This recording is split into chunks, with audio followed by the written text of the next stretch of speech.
Hello and welcome to episode 55 of the Ego Chall Podcast. My name is Preston Byers, and as always, I'm joined by my co-host Justin Binkowski. And on today's episode, we got Roster Mania, more Roster Mania, all Roster Mania. Free agency has officially begun in the Call of Duty League, and even before it was officially started, things were kicking off with the most popular team in the league making a change and then taking back that change and saying, oh, you guys didn't see anything. And we also have some CDL World Champions possibly making changes as well. But before we get into any of that, how are you doing, Bink? I'm doing well. Like you kind of alluded to, some interesting stuff has been developing behind the scenes in the CDL, and I'm just ready to talk about it all based on what we know, at least. Yeah, so let's start at the most important, the thing that, I don't know, I think it took everybody by surprise in the Call of Duty community, but OpTic Texas opted to change their roster midweek this past week. They announced that they were... they didn't announce really anything other than thanking Dashy and Illy for their services. And Dashy and Illy each announced that they were free agents. But things changed, I guess, very quickly in the OpTic camp. So on, what day was this? Was August 17th. They both announced that they were free agents. August 18th. OpTic Texas announces that they are running it back with Dashy, Illy, Scump, and Shotzi on their lineup for the 2022-2023 CDL season.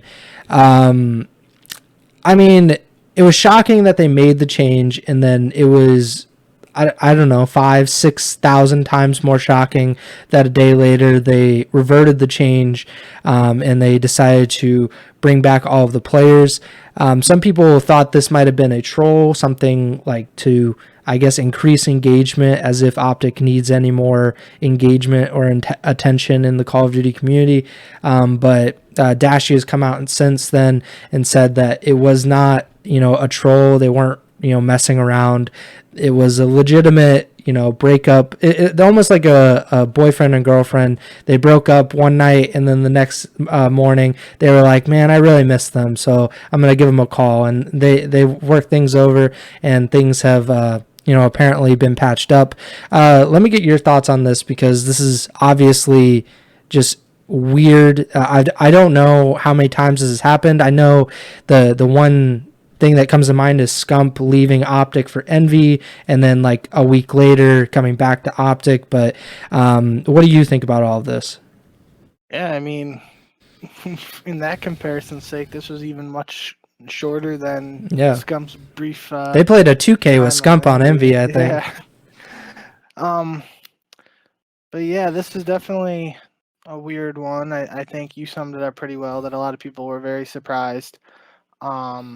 Mostly with Dashy, I would say. I think people were surprised about them actually dropping Illy too at the time, just because a lot of people thought they were going to stick together. I think that was like the general consensus in the community, although there was no like statements or anything but to support that. Really, it was just like a feeling that they were going to be one of the teams that's stuck heading into next year.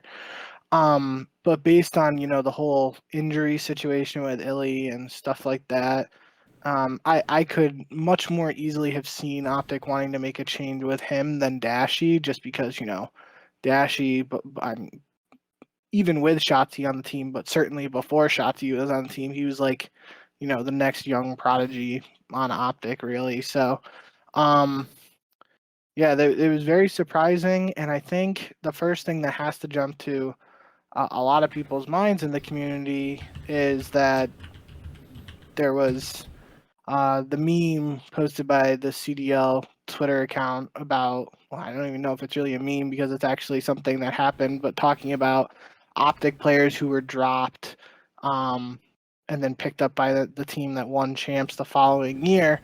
A lot of people were seriously thinking that like OpTic was trying to pull a fast one and drop these guys and then pick them up, and now they're like, oh, we dropped the OpTic players and we picked them up, so now we're winning champs next year.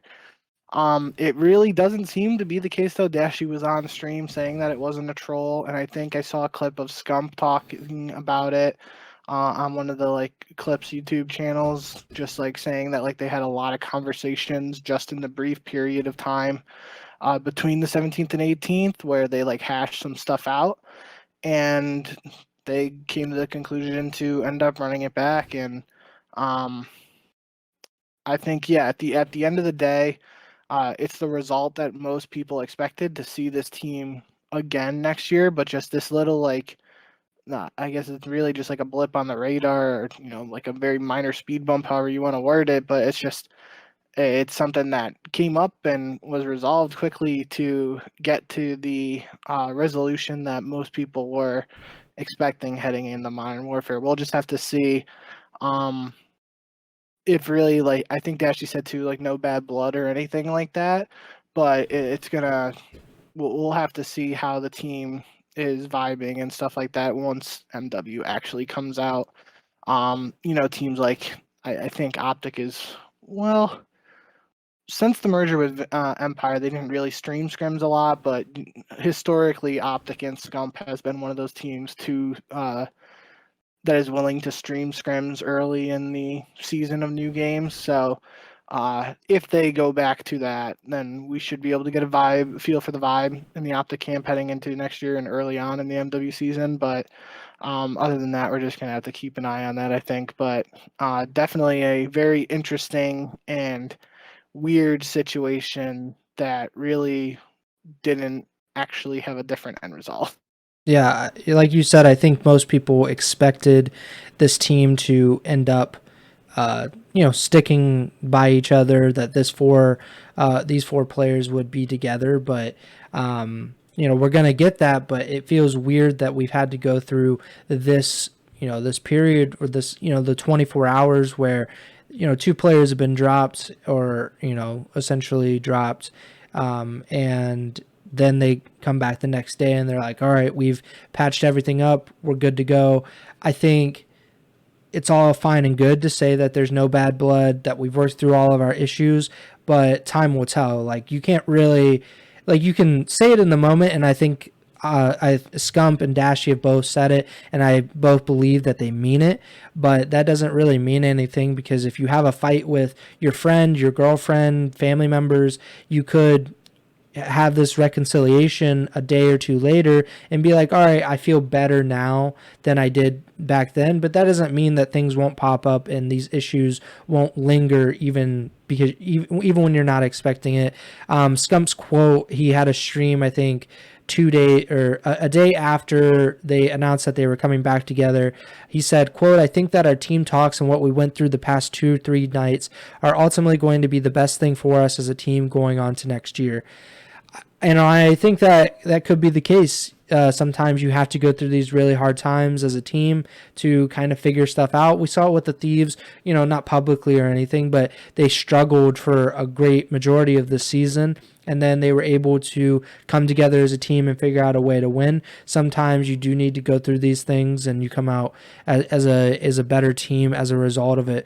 But I just have my doubts about how this team will, work long term when these problems are still there, obviously. And we don't really know the status of Illy, because there was a thought, or maybe rumors, that his thumb injury is more extensive or more severe than some people expected it to be, and that it could go on to next year, into the next season, and that they would need to bring in someone to replace Illy, at least for the time being, to start the season, because we're expecting an earlier start time for the next season of the CDL, which I think is a disadvantage for Illy and OpTic if he is a part of that team, because obviously he has less time to heal, less time to get ready with this thumb injury. I don't know if there are any more angles to take it on this OpTic situation. I don't know, like, what are you most interested to see as we head into, obviously we're going to go through this offseason, but what are you most interested to see about this OpTic team going into the next year, as far as, them working together? Well, I think to your earlier point, it's just I know I mentioned to like Dashy saying no bad blood or whatever. Even if there was bad blood or some animosity, it's not like they would come out and say it, right? So we Yeah. really wouldn't know. Um, but the only thing I'm really looking for now in this period between Roster Mania and the actual releases MW2 is I feel like OpTic has to come out with some kind of video. Um, Now, the content of the video is the question to me. I could very easily see them doing a very troll video where it's more of a skit and it's making like it's playing on the idea of like the dropping and picking up to win champs or whatever. But I could also see them having, maybe one of their podcast episodes or like just a brief sit down video with like Hex and Scump or maybe even the whole team.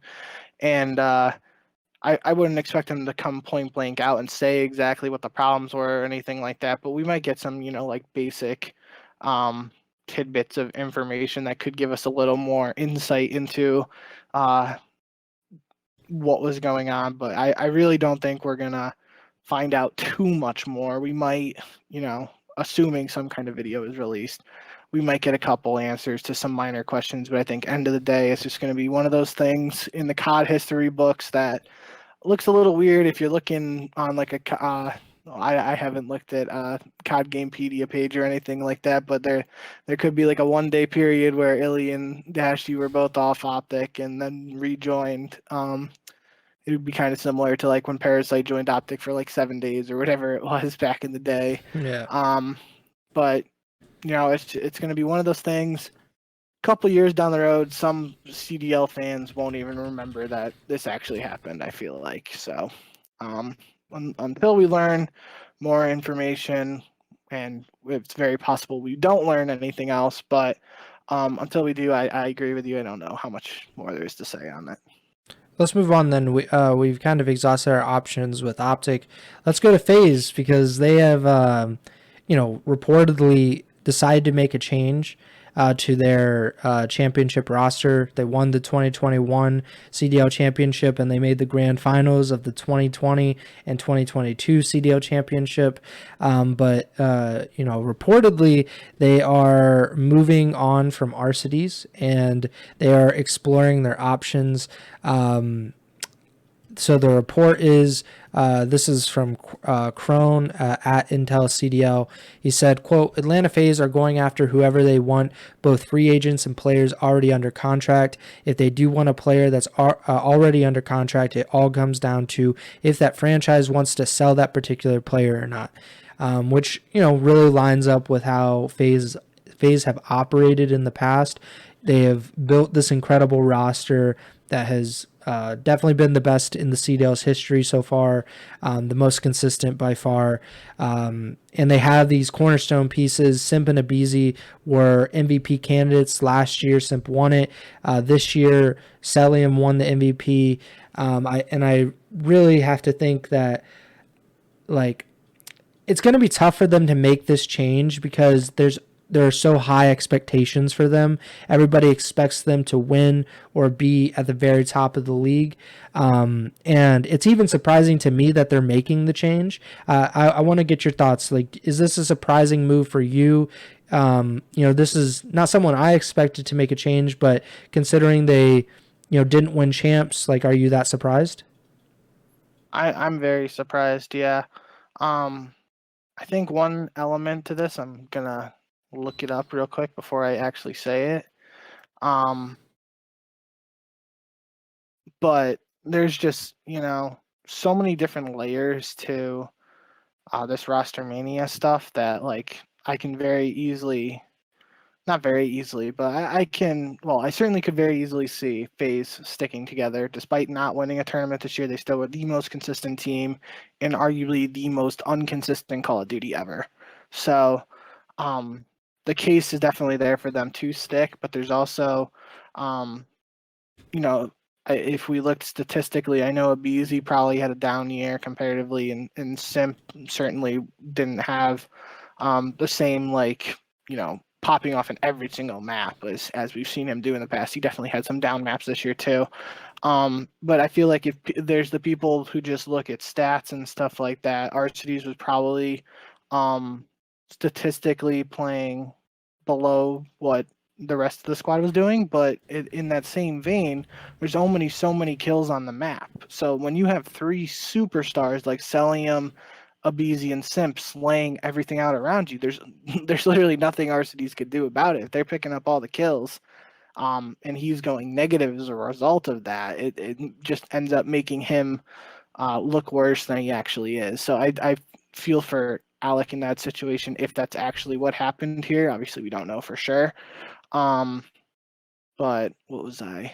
Yeah, I mean, based on earnings, Arcitys eclipsed Crimsix this season, and is now the winningest player in professional Call of Duty League history, or just professional Call of Duty esports history, in terms of winnings earned from tournaments, and he's being dropped, reportedly, or whatever, restricted free agent. And that's just mind-blowing to think about in that context to me. Do I think there are players that could be a potential upgrade to Arcitys from a pure like talent level? Like, yeah, I mean, they get a guy like there were reports about Hydra coming in potentially. Like, Hydra's is just a freak. So like comparing a super aggressive sub to a slower AR player isn't exactly fair either, but Hydra's a very talented player. You know, looking at someone like Sib too, don't think he's going anywhere because Seattle should have him locked up. But if they were to get someone like Sib, who would probably fit the flex role if Celium's looking to go to main AR, or if Celium's looking to go to flex and then Sib could play main AR, whatever the case may be, that's something that would be like a quote unquote talent upgrade, I think. But still, at the end of the day, like Arcitys' resume speaks for itself, and I'm still kind of baffled even after just talking about all these different angles to it. I'm still pretty baffled, like I just said, that this is actually a conversation being had, and there's a world where Arcitys isn't on FaZe next year. Yeah, it's really surprising to me, but considering most of like the top available CDL free agents are AR players, it's not that surprising in that context that FaZe has the opportunity to make a move where they could realistically get a solid replacement for Arcitys. But the only like hang up that I have is like why Arcitys? Like, of these four players, I understand like Celium, Simp, and Abizi are incredibly talented, but like, what do you think this potential replacement brings in that Arcitys does not? And like, does Arcitys have something that these potential replacements do not?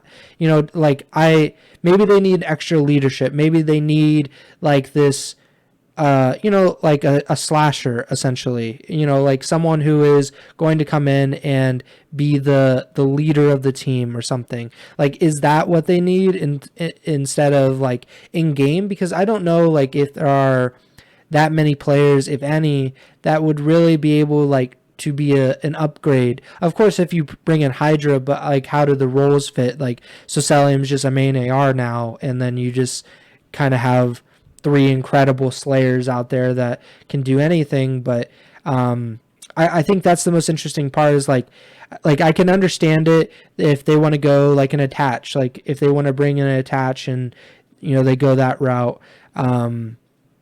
I mean, like I said slasher, I don't know if that's accurate or not, but or like you said, Sib, like buying him out for whatever they need to get him onto the roster. Of course, he was an Atlanta FaZe Academy player during the Modern Warfare season, so he does have like that slight connection with the organization.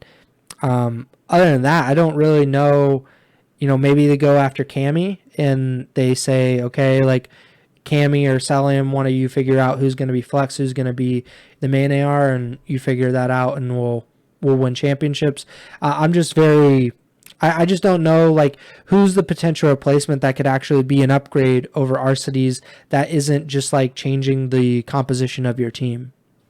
Well, that's why I brought up the stats, because obviously, we've said it multiple times on the podcast how KD isn't the end all be all like some fans like to think it is. And I certainly am on the side of the argument where not looking at KD as much is more of my style of analyzing gameplay. But just realistically thinking about Atlanta FaZe throughout the CDL, when it was 5v5, it was Simp, Abizi, Celium, Major Maniac, and Priesta. The game goes to 4v4. Priesta and Major Maniac lead. They're looking for one. They bring in Arcitys to be that leadership presence. Whether that was actually the case or if Simp and Abizi just wanted to play with Alec again because they had success on E United previously. That can be debated, obviously, but I think at least on paper it made sense. They lose Major Maniac and Priesta, need to pick up one player. It seems like they now have these three young players, and they're looking for a veteran to kind of be the leader of the squad in that main AR. That's when they bring in Arcitys. So I feel like if they are now 2 years down the road from that, looking to move on from Arcitys, it's more reverting back to not looking for a leadership player and looking for more of that just raw talent, and then they can go like leader by committee because now they are a couple years older and have more years under their belt now. So maybe someone like Simp can fill in the IGL role, or like I said, like the leader by committee, just between all those guys. But yeah, I feel like as much as I like Slasher as a player, doing a swap like Arcitys for Slasher would be weird to me because it would kind of just be like, going from one leader to the other. So yeah, I'm going to be very interested to see who ends up being this new player for FaZe, assuming everything comes through or everything goes through as being reported right now. It is worth mentioning, though, we could see for the second time this offseason a situation where a player announces free agency and then the organization just announces they're running it back, right? We could see like an OpTic 2.0 here with Atlanta down the road where Atlanta's just running the same roster. It doesn't seem like it's going in that direction for this situation. But if that ended up happening, I wouldn't be too surprised. It would certainly be funny if it happened twice in the same offseason. And on the other hand, if the free agent swap ends up going through, regardless of who is picked up by FaZe, there's just a lot of pressure on that fourth player because if FaZe comes out in MW2 and just isn't as consistent as they have been with Arcitys on the team, there's going to be a lot of questions about whoever that player is and the team as a whole. And there will certainly be some interesting storylines between Atlanta and whatever team Arcitys is on if he ends up leaving. I could see some spicy tweets in the future if those matches end up happening. One thing real quick, too, that we didn't really talk about is there's been some rumors about Crowder potentially leaving FaZe and potentially leaving coaching. I don't think we talked about that in the last episode. I don't know how true it is or exactly what the details are behind that, but if Crowder leaves FaZe, that's a big blow too, just because he's one of the best minds in Call of Duty and arguably the greatest coach in Call of Duty history so far. So that would be a big loss for FaZe too. And on a similar note to like if Alec leaves and FaZe has a new player and they start struggling at the start of MW2, there's going to be questions about the team there. If Crowder does end up leaving FaZe and the same thing happens, they start struggling at the start of the year, going to be some questions about, just exactly how important Crowder was. Not questions isn't the right phrase there because it would kind of prove Crowder's value, and I don't think that's really questioned, but you know what I'm trying to say, that it would bring up more doubts, or just I guess questions is the right word, that it would just raise some red flags, however you want to word it, that stuff is going on behind the scenes for FaZe, and fans are going to want answers. Yeah, I definitely think we don't know the validity of the rumors about Crowder, if he's retiring from coaching or leaving FaZe or what have you, but if he does end up not being a part of the Atlanta FaZe coaching staff, and Arcitys also leaves in the same offseason, like there are a lot of question marks that haven't been there for FaZe. Like FaZe has been incredibly solid, incredibly consistent over the past 3 years. Like that is a ridiculous time frame to think about. Like most like dynasties, like the OpTic dynasty, it was multiple years. For complexity, it was about a year, maybe a year and a half, like where they were legitimately like one of the best teams in the world, or the best team in the world, and then kind of fell off a little bit. This team has been the best team in Call of Duty for 3 years, pretty much. Like regardless of the end of season results, like throughout the entire seasons, throughout the 2020 season, the 21 season, and the 22 season, they were the most consistent. They've been at the top of the standings in the CDL for pretty much the entirety of the CDL's history, which is incredible to think about. And I'm just a little bit concerned that this may be an overreaction to Vanguard, essentially. Like, you got second at 4 events, including champs. You got third at the other event. You won like 75% of your online matches, where most teams didn't win 70%.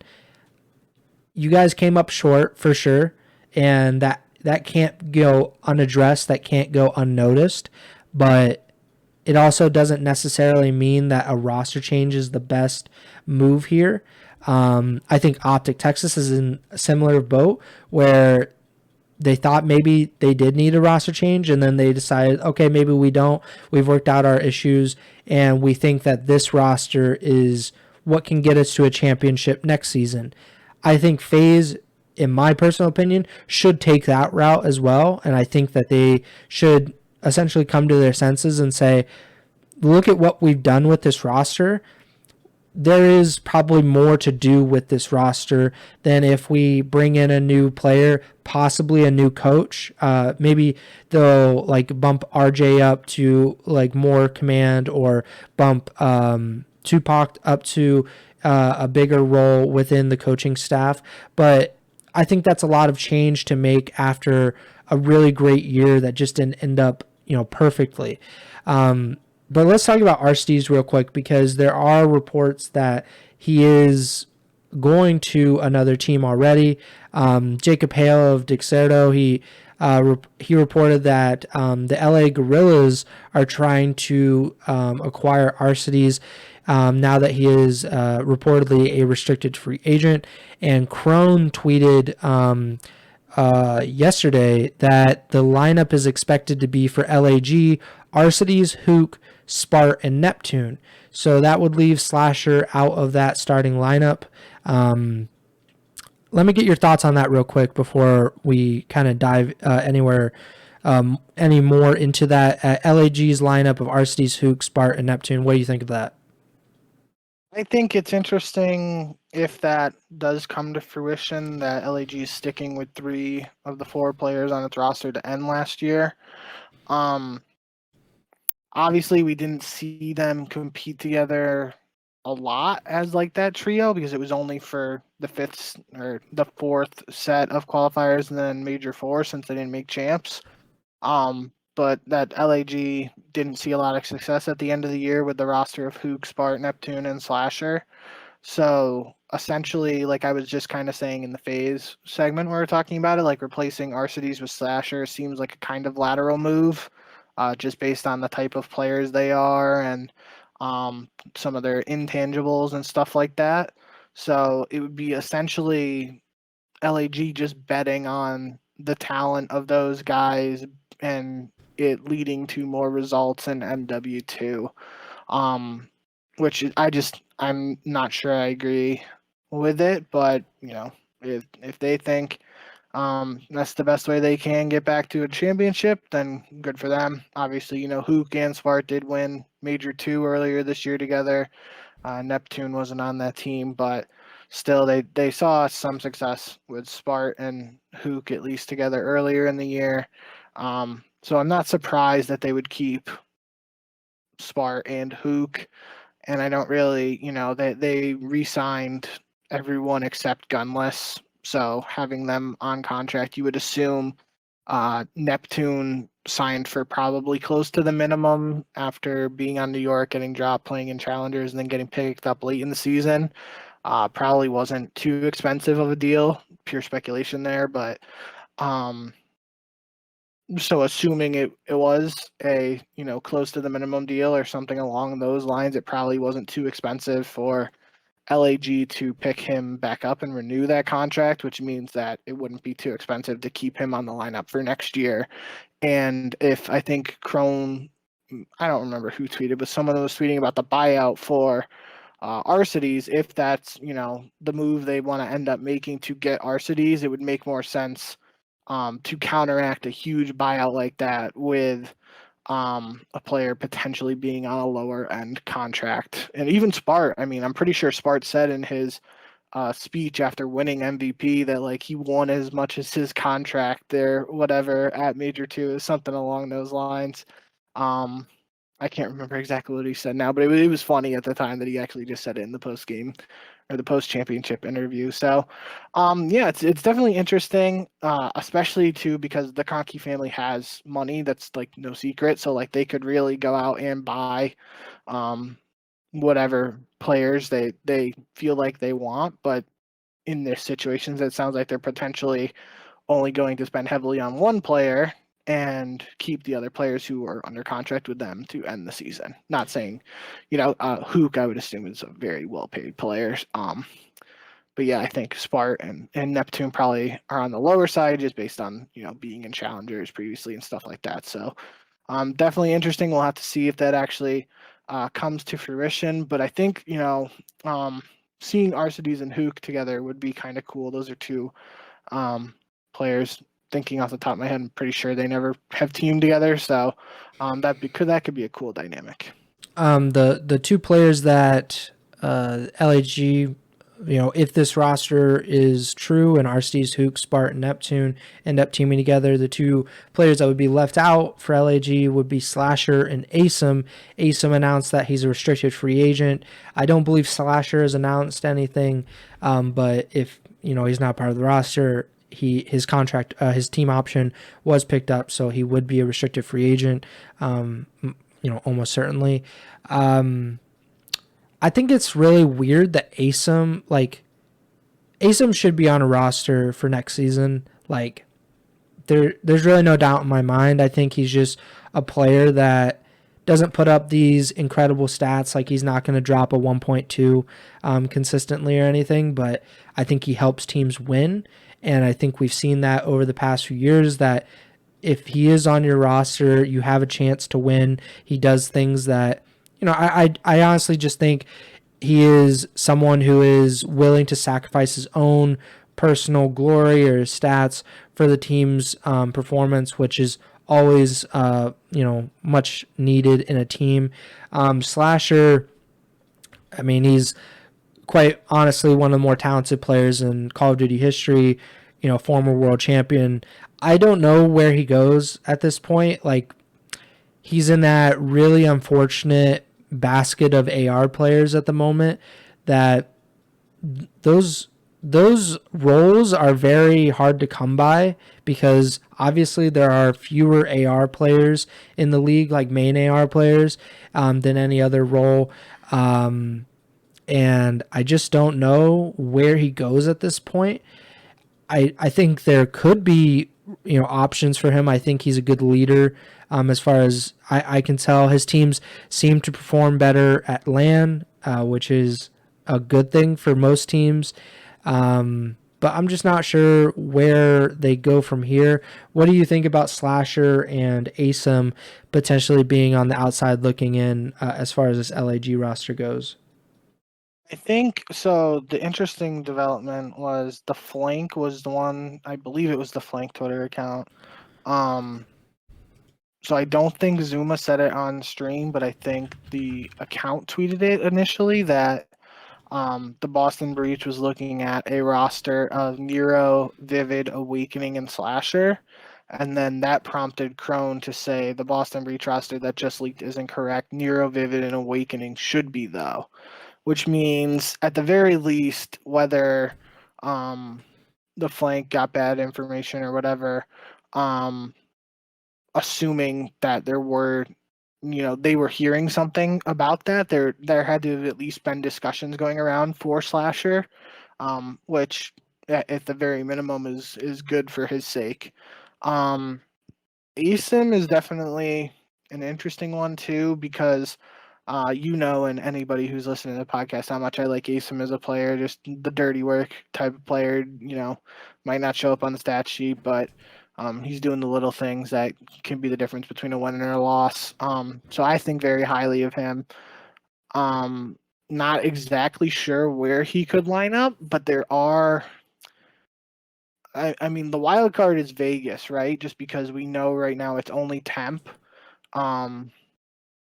Slasher obviously has a history of teaming with temp before, so that could be a landing spot. And if Slasher goes there, maybe Asim goes along with them. There's also the possibility of some machine gun shuffling on the European rosters with London and Toronto if some of this rumored stuff of Afro potentially going to Toronto or potentially going to Minnesota, that could open up a submachine gun spot on either Minnesota or London or Toronto, depending on like where Afro goes or something like that. So I guess that's a possibility as well. And I mean, even New York is kind of relatively open. I think Kismet is signed as a or Kismet was extended, I believe. So like they technically have two subs there if Hydra resigns, but if Hydra doesn't resign, maybe Asim is running it back with New York. Who really knows? I think I would be very surprised. Well, I can definitely see a world where Asim isn't in the CDL to start next year. It would be pretty surprising to me just because I think so highly of him, but I think just because of him not competing at the end of the season, it could like potentially lower his stock a little bit for some of these other teams. But who knows? I think it'll be interesting to see what happens. And I guess too, like with Florida, if there's a lot of big ifs right now because so many dominoes haven't really started falling on these teams with openings. But like, you got to think like Vegas has got 3 open spots, right? Florida essentially has 4 open spots with Dave Petty potentially on the bench. Minnesota, it sounds like Attach is going to stick around, but if he doesn't, then that's like realistically 4 spots open in Minnesota, depending on what they do there. Haven't really heard much about London, but if Afro's leaving, there's at least 1 spot open there. There's certainly some. I think it's going to depend on what dominoes fall where and who ends up leaving, and then we might hear about some of these other players like picking up the pieces and being fit in later on. Yeah, I think Asim, unfortunately, out of the current CDL players, I think he is in danger of being replaced by a Challengers player, in a roster. I think there's a lot of talent in Challengers, and that's just kind of the nature of the beast. Essentially, you have 12 teams, 48 starters in the league. Every year there are more Challengers players that come into the fold, and it's honestly a possibility that Asim will not be on a starting roster, but like you said, there's still so many stones left unturned with all of these rosters. Really, the only rosters that have kind of confirmed that they'll be sticking together is OpTic now, I guess, and we would expect the Thieves to do the same. And Seattle hasn't really said anything, but I'm not sure what changes they would make, other than like you've mentioned in the past, accuracy possibly being replaced. But even that, that it doesn't seem like it's happening right now, or it hasn't happened yet. So that's something to keep an eye out for. What do you want to talk about next? You want to talk about all the Hydra stuff, because I think OpTic is usually the domino that leads to all these roster changes, and that could have really happened, like a week ago, when they decided to make that change. Had they stuck by that, I think the league would be turned upside down right now because everybody would be trying to lock up their players to make sure that they don't end up on OpTic. But Hydra is really interesting because there's so much talent there, obviously. But all of this drama with Crimsix and the New York team from last year has kind of like tainted a lot of people's view on him. I don't think rightfully. I think a lot of stuff happens behind the scenes and within teams that nobody ever knows, but that stuff happens and it's not the end of the world. It doesn't really, it won't affect them, over a long-term period. But Hydra is a free agent, and I think he's doing what any player should be doing in his situation. I think he's shopping himself around, seeing what the best deal is, what teams could offer him, what teams will, what rosters they will make. And I'm not sure where he ends up. I feel like my instinct is he sticks with New York, and they run it back with Kismet, and they bring in two people that he is more comfortable with. Whoever that could be, I don't really know, but I would be surprised if Paul is his teammate next year. And quite honestly, with all the stuff that happened over the past 2 or 3 weeks, but I have to think that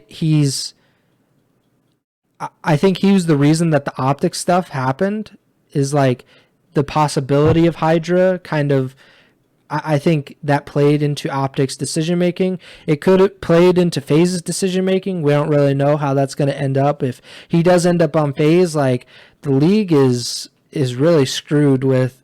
They might lose Hardpoint, but they're going to drop 120 kills total on that team. So it's going to be a ridiculous sight to see. But I'm not sure. What do you think Hydra does this offseason? If you had to make a bet, where do you think he ends up by the time the next season starts?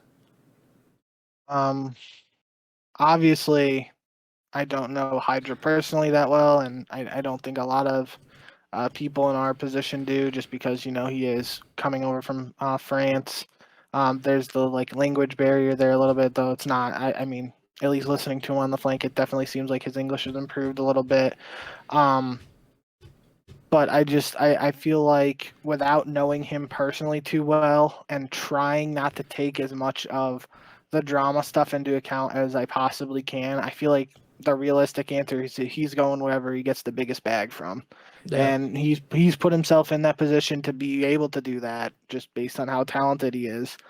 I can definitely, just based on New York the last couple seasons having spent big on Clayster, without knowing for sure, you're just assuming they're spending big on guys like Clayster and Krem.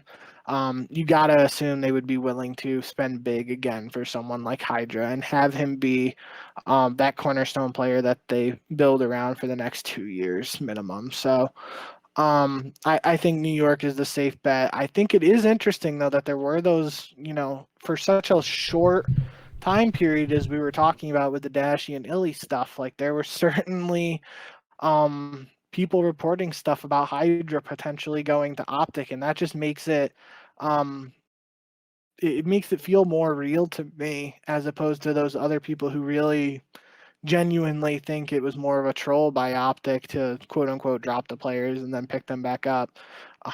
If there were people hearing stuff about Hydra potentially getting a bag from OpTic, then they were either all being very misinformed, or it more likely is multiple people were hearing the same thing, and that makes it seem more likely that it was possible. But yeah, I think end of the day, Hydra has put himself in that position where he could potentially be one of the highest paid players in the league, and whichever team is willing to pay up for him is most likely where I see him going. Yeah, I personally think that the reason that the OpTic stuff happened the way it did, over a 24-hour period, is this is my personal opinion. I have no idea if this is true or not, but this is what I live in a fantasy land, and I like to believe the things that I think. So I think that Hydra kind of leveraged OpTic as a way to get a bigger contract elsewhere. as one should. If OpTic comes calling with the most popular team, presumably some of the biggest contracts on in the league are being handed out by OpTic. Hydra should, in all honesty, be using OpTic as a bargaining chip and saying, hey, New York, I just want to let you know I'm having these conversations with OpTic, and they're going to pay me a lot of money to play for them, and we will beat you every single time that we play you next season if you allow me to go there. But if you pay me whatever amount, if you pay me more than they pay me, then I will stay here and we can build around me and hopefully win championships next year. That's what he should do. I think that's what he is doing, or his agent or whatever is his representative, which is a good move, and I think all players should do it. OpTic is essentially like the Dallas Cowboys of the CDL. Like, you might as well, like the Lakers or something, like you might as well use those, the big name, the big market, the very popular team, as a way to get more money and to leverage yourself into a better situation. So that's what I think's happening, but not entirely sure. But like I said, I do think that he'll probably end up on New York. If I had to bet, I think he'd be on New York by the start of the next season. But who knows what happens? There's so many open roster spots at the moment that he could realistically end up, really anywhere, other than probably LAT, or I don't even know, maybe OpTic. They're not all the way sold on the roster. Who knows? But Hydra is pretty much the most important piece out there remaining in my mind, as far as the rest of free agency goes, because where he goes, obviously he will probably be paired with another great player. I know there were rumors of him and Skies being on the New York roster, planned far back as Major 3 or Major 4. So that's months in the making, really.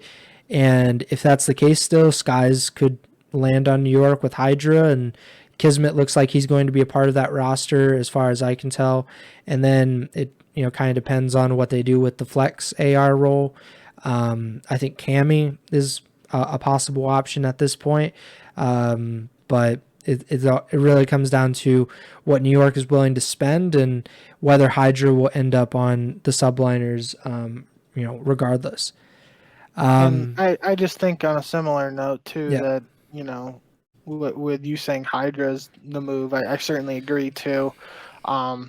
Depending on where he goes and stuff, other moves will happen accordingly. But I think, kind of mentioned it earlier, I think Arcitys' move in a similar note could cause a shift in the AR position, especially just because Arcitys goes to LAG. That means you assume another team is going after Slasher. It would just be crazy if Slasher is in the CDL to start next season. And then we'll just take the current example that Crone is disputing, but in a world where Slasher goes to Boston, and that frees up Methods, and then you're in a situation where does Methods go? And I still think, there's a world maybe Methods goes to Seattle. You could probably argue over whether Methods is better than Accuracies or vice versa. I think that's a bit closer than, as opposed to maybe like Slasher. I think Slasher would be an upgrade over Arcitys, Slasher would be an upgrade over Accuracy. So I just think there could be, depending on what happens with Arcitys, there could be a bit of another like mini shift in ARs across the league, as opposed to Hydra's move could just cause massive changes regardless of roles. Yeah, I think Hydra has the ability to change like the top half of the league, where he decides to go, the top teams in the league, not obviously. I don't think that OpTic and I don't think that the Thieves are going to go after him now, but they possibly could. But if he went to FaZe, for example, that changes everything. Like how New York and how Toronto and how LAG and Seattle, how they build their rosters, I think is very important if he goes to FaZe, because then it's like, who can beat this team. Like, we have to build our roster to beat them. The same way that OpTic kind of built their roster when they merged the Empire and the OpTic Chicago teams. They decided, like, okay, like, what roster realistically could end up beating this juggernaut that is Atlanta FaZe, and they decided to go with the roster that they have now. We could see the same thing there with Hydra if he does end up going to FaZe, which no idea if that's happening. Now that we talked about... What are you saying? I was just going to say real quick, comparing to Vanguard, at least, like with a roster of Celium, Hydra, Simpin, and Beezy, if there's like a 3 sub map or a Bokage S map that's potentially even 4 subs, like that FaZe lineup is just so scary. But on the other hand, if there's another Gavutu-esque map that's like 4 ARs and you have Hydra and a Beezy both stuck on ARs, like that's tough. So it would be a crazy talented roster if it came to fruition, but there could definitely be some roles and meta-dependent issues that arise. Yeah, it'll be really interesting. I hope we get to find out more about some of these rosters in the next week or two. What do you think about this Boston roster now that we've kind of mentioned it a few times? Awakening, who has been on Florida for the past, the better part of 2 years, or the better part of 3 years, actually, I think. What do you think about him potentially going to the Breach? I think it's as I told you last time we were talking about it, I would be surprised if Awakening left Willett, the coach of Florida. But I mean, if he's getting the bag from another team, I don't think a friendship with a coach is going to get in the way of that. The interesting element to it is if this reported trio is what is happening for Boston, it would be the reuniting of Vivid and Awakening, and I would really like to see just putting stuff aside, roles wise for now, like I guess I'm not really, but what I'm trying to say is, like, when Vivid and Awakening were playing together earlier this year, it was with Skies, Awakening, Dave Patty, and Vivid. So Vivid was really the only true sub on the team, and I don't think we got to see the best out of Vivid because of that on Florida. But we certainly saw Vivid and Nero playing extremely well together as a duo towards the end of the season for Boston. And I think having Vivid and with another true sub paired up with Awakening being like that flex, like if they just have a main AR behind them, that's a really scary potential lineup. And I think it would be pretty cool to get the chance to just see Awakening and Vivid playing together again, with Vivid potentially being like put in a better situation, at least from a roles perspective. Because like I said, I just don't think that like the compositions of Florida team really allowed Vivid to shine, which could have some people like questioning whether Awakening and Vivid works. But I think that would only be fair to assess after we see this, if this lineup comes to fruition and after we see them play together, in a world where it doesn't work out and Boston is struggling with these guys, then maybe you could, question that. But then at the same note, if Boston has a team with these 3 guys and they're frying at the start of the year, then maybe you go back and you're questioning the early iteration of Florida that these 2 guys were on. So it's definitely an interesting potential move. I think Awakening is in a position similar to Hydra where he can kind of, wait things out, because there's even a world where I don't know, relationships with the players and stuff like that very well in this situation, but like Awakening to FaZe doesn't sound crazy to me. From a role standpoint, it makes a lot of sense. And he's a free agent, so there wouldn't be a buyout involved there. They could pay him well, possibly more than other teams are offering to entice him to go there. But yeah, I think that there's a lot of different options for Awakening, which is similar to Hydra, something that's really cool to see. Yeah, it's an intriguing suggestion that Awakening could be like a target for FaZe if they want to go that route. I think Attach is he kind of got lumped into a possible OpTic replacement in that 24-hour window, where fans and I think even some rumors or reports or leaks or whatever were saying that OpTic was potentially targeting Attach as a replacement for Dashy, obviously, if he wasn't going to be on the roster. Now it seems that Attach is going to stay in Minnesota. Crone reported, he actually reported through Breaking Point, said that the Minnesota Rocker are pursuing Afro and Cammy to play alongside Attach. So they would have to buy out Cammy, and then Afro is an unrestricted free agent out of London, so they would sign him to a new contract. But be a very interesting way of going about things. That team would be very good, I would imagine, just based on the individual talents of Attach, Afro, and Cammy. What are your thoughts on that potential roster?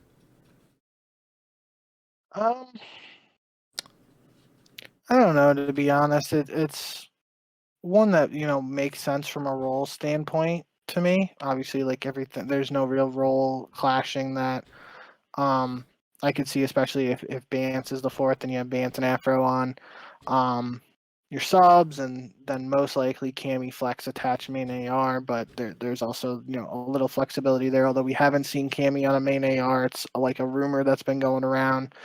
And obviously we've certainly seen Attach shine on a sub in past games, so it would give them some flexibility depending on what the players want to do.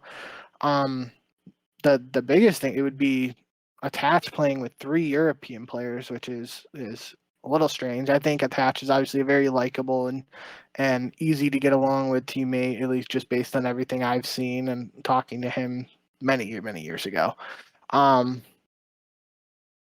So I don't think that would be an issue, but it's certainly worth bringing up that it would now, in that sense, it would essentially, assuming London goes for a full European roster again, or some mixture of it, it would extend the European presence in the CDL, or at least spread it out to another team with Minnesota, Toronto, and London. So, not real sure what I think of the team overall, but beyond like the role standpoint, I could see it being a middle of the pack team. But I could also, if Afro and Cammy in particular are really standing out, and with Attach and Bance being like the solid presence, even though we did see Attach really step up this past year, once he kind of dedicated to the AR and he was an all-star at the end of the year. I could see this team working out, and we'll just have to see what happens if it does come to fruition. Yeah. I believe that Paul X, I think he might have teased that he was going back to London. I don't know if that is true or not. I'm pretty sure I saw Crone tweet it, maybe. One of the Call of Duty, free agency Twitter accounts that everybody's been hyping up. Somebody tweeted that he was, kind of teasing that he might be returning to the Royal Ravens, which would be an interesting fit for him, because obviously they had a little bit of success with him in the roster this season as well. So who knows what will happen there. He is a restricted free agent with New York at the moment. What other rosters do you want to talk about? Because, I think we had to say about Toronto. That seems to be a weird situation where Cammy is technically under contract with them through, mid-November, because they had that game launch extension. And then Bance is an unrestricted free agent. But I'm just not sure exactly what they're going to do. Maybe it'll just be as simple as, okay, we're going to promote Scrappy and Hixie to the starting roster. But what do you think Toronto is angling for as we get into the actual free agency period? All indications seem to suggest that Scrappy is like 99.9% on Toronto's main starting lineup to start next year. It seems like the question is around the fourth, because it sounds like there were some reports about Hixie, some initial questions about or inquiries into Afro potentially going there. Now we're hearing it might be linked to Minnesota. So some questions around the fourth spot, but it almost seems like, well, it seems like Insight and Kleenex are rightfully so locked in. Scrappy is almost as close to a sure bet as could be without it officially being announced yet. And then the question just relies around that fourth. And regardless of who the fourth is, I just am super excited to see Scrappy full time in the CDL if it happens. He gives me like a young Clay vibe with the trash talk and stuff like that. And that could just only rejuvenate the scene, in my opinion. So I've had a lot of fun watching him play and just laughing at some of the clips and stuff like that. So I would be really excited if Scrappy officially does get a CDL starting spot heading into next year. Yeah, I think he will be on Toronto at the start of the season, but who knows who will be on the roster with him. And I think the last thing that we really need to talk about on today's show is Novus, the general manager of the Seattle Surge. He announced that he is leaving the Surge after one season. And what a season it was for them. They won Major 3, got third place at Champs. And this is, with an organization that has been really, really poor the first two seasons of the CDL, and then they're obviously able to do really unprecedented things with the organization. I think it's interesting. I said it in Slack, but I'll say it again. I thought initially New York made sense because Revan and JP are both unrestricted free agents, but then I thought about it. Mud Dog just moved into a different position within 100 Thieves. He was previously the general manager of the Los Angeles Thieves. I think with Novus being formerly being an analyst for the Thieves during the 2021 season and having now general manager experience with the Surge, I would not be surprised if he is the new general manager of the LA Thieves Call of Duty team. That makes a lot of sense to me. He, I don't know how much credit you can explicitly give to him and versus someone like Phoenix, the head coach of the Surge, and then obviously the players and the analysts and the other coaches, but I think he has to be given some credit at least, for building a roster that ended up winning one tournament during the year and nearly making the grand finals of Champs. So I don't know if you have any thoughts or comments on his announcement or not. I mean, I think you 100% have to give him credit. Obviously, he's not the one holding the controller and playing it, but he did something that seemingly multiple other organizations weren't willing to do, which is give Sib and Pred the shot to play together. And I maybe not play together is the right phrase, but I mean, we had the report in the middle of the Cold War season about Sib potentially going to New York, so you can't say that like no other teams were willing to give him a shot, because it seemed like that was potentially something. And obviously Sib was a sub on Atlanta, like you previously mentioned. So he had some links, but it was really, I mean, Pred was just dominating the APAC scene. And I don't think I really heard anything about teams like mid-season being interested in trying to grab him. So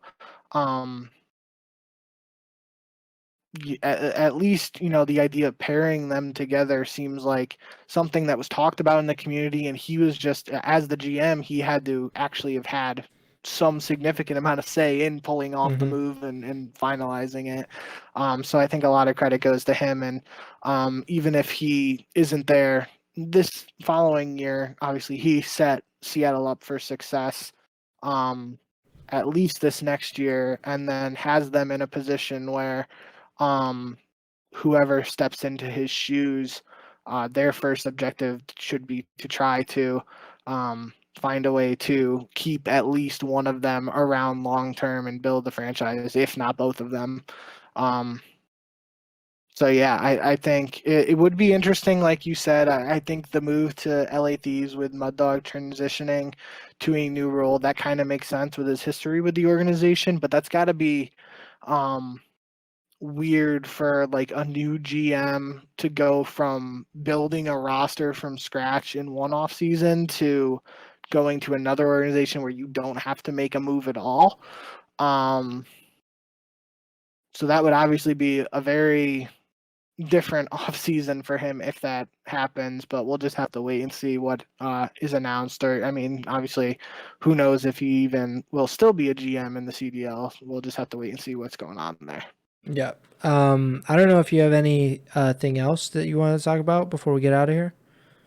All right, then yeah, that about does it for the show. We went through, I think, every roster. Oh, we didn't really touch on like Vegas or that much on London, but not a lot has happened with some of those teams, and we did talk about Afro potentially leaving and stuff like that. But if there are things to talk about for next week, we'll be back, and I hope there will be stuff to talk about because free agency has officially begun. Teams can actually sign players to contracts, and things should heat up even more, which is kind of incredible to think about considering how hot it's already been the past like week and a half with everybody announcing that they're free agents. But we'll see if there are actually confirmed free agent signings over the next week.